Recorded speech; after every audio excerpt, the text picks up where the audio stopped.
afternoon, everyone. This is Tony from her Homestead Skills. Well, by now most of you will have heard that we did purchase a property down south, and for those who aren't aware, it is in Alabama, central North Alabama, somewhere in that region. And we are in the process of just packing a few things. Not everything.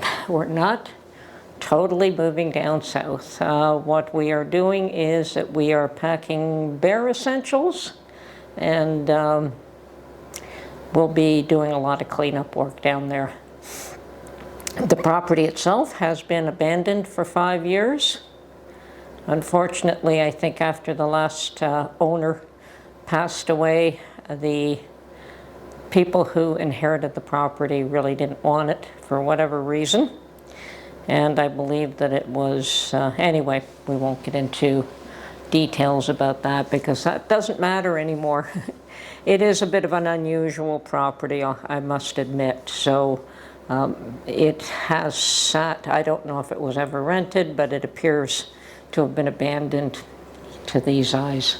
And I may have stated that probably anything of value was removed from the property, but not everything. So there's a ton of garbage. There are dead appliances that have to be removed. There's a well that has to be started up. I know it's going to need a little bit of work to get it going. It is on a well, which is okay. I've never been on a well before, so we'll see how that works out. Bit of a learning curve. But I guess when you're on rural property, you know, sometimes you deal with that. I do understand that the street it's on does have town water, and I don't know if we'll look into that in the future and what that would cost to bring that to the property. But for the time being, we'll get the well up and running, and we'll make do with that. Also, there's some electrical work that needs to be done. You know, even with the well, there's a pipe that has been cut that has to be repaired before the well can be turned on. I think that's to the laundry area. But yeah, old appliances that are like that kitchen. I have a mind to tear it all out and just put a few cabinets in, but we'll see how Mark feels about that. As I said, we're only moving the bare essentials down there, and of course he's going to bring his barbecue. And it does have a lovely back patio once it's cleaned up of all the leaves and all the debris that can be used as an area for barbecuing and maybe container gardening. Apparently somebody has done a fair amount of container gardening there in the past because there are a whole bunch of old pots of soil that are sitting there. Those will probably have to be tossed out. But so immediately we have to tear out all the old carpets, give the place a good cleanup, see what the appliances have got to go, and new ones purchased, obviously. So it's going to take a bit of work before we can live in it. But it does seem to be all there. And it does have a fireplace with a gas line running to it, poorly, so we're going to probably pull that out, but it is useful as a wood fireplace. So we'll see if we can get that going. The chimney is clean, according to the inspector, so that looks fine, but it does need to be capped. Yeah, there's definitely a lot of work, and it is a rustic environment. It's definitely not modern. But, you know, once you tear out the kitchen and redo the bathrooms, you can get it somewhat, you know, you can get some of the conveniences in there if you so choose. And it's going to happen slowly. We're going to do most of the work ourselves, what we can't do ourselves. What we can't, we will hire people for, but we don't expect to have it anything but a major cleanup and a few new appliances put in initially. And then we will see. Definitely that kitchen's got to go. When it goes, we'll see what happens. I am bringing the bare essentials as far as kitchen, bathroom, and clothing, which will stay there. I will not be bringing them back here. And yeah, the garden, I think initially I may just, you know, I don't know what that soil's like. I don't know what I know that I'm in zone 8, which means that I can plant some things that I never could up here that can stay in the ground and not have to be brought indoors. And unfortunately, even though I have tried to grow things like fig trees here, and apparently you can, but not the way, I mean, I don't have a garage to bring the fig tree in and keep it over winter, so that was an impossibility for me, so they would just die. So I would be buying them, you know, 1 year and then they'd die, and then I'd buy another small plant the next year and then it would die. So I gave up on it eventually. And rosemary, yeah, I mean, I'd start rosemary every year and it would go beautiful in my garden. But bring it indoors and it just didn't like the indoors, and my place really is facing the wrong way. I don't have a lot of sunlight here. So my indoor plants struggle, even with me providing extra lighting, they do struggle. And I prefer to have plants outdoors anyway. I definitely prefer them to enjoy the air and the water from the, you know, and lots of soil, lots of, you know, for the roots to be able to spread wherever they want. Now my lavender has always done wonderful here, and I'm hoping it will do the same in my new environment.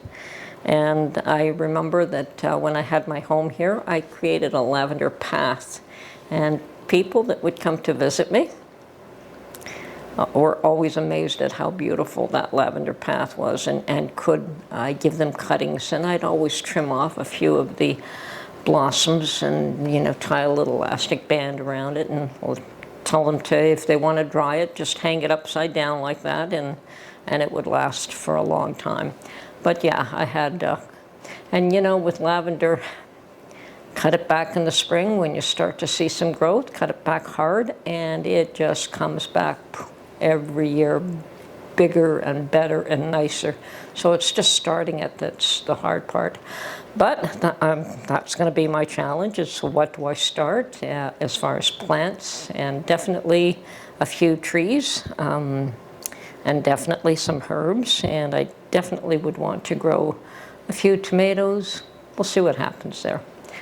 Beans, tomatoes, cucumbers, you know, some peppers. I suspect peppers will do really well there. And I might try my hand at sweet potatoes. If the soil will allow, and I don't know if it will, I may have to just work the soil before I can have a proper in-ground garden. I may just have to plant in pots for the first year until I can determine where the best place to put a garden is. So. And that's not always a simple thing to figure out. Just, you know, go in there, plant something, and hope for the best. I could do that too, you know, and I may do some of that as well. And of course, I've done that in the past, where you plant something one place and then you move it. And I've moved plants many times. So we'll see what happens.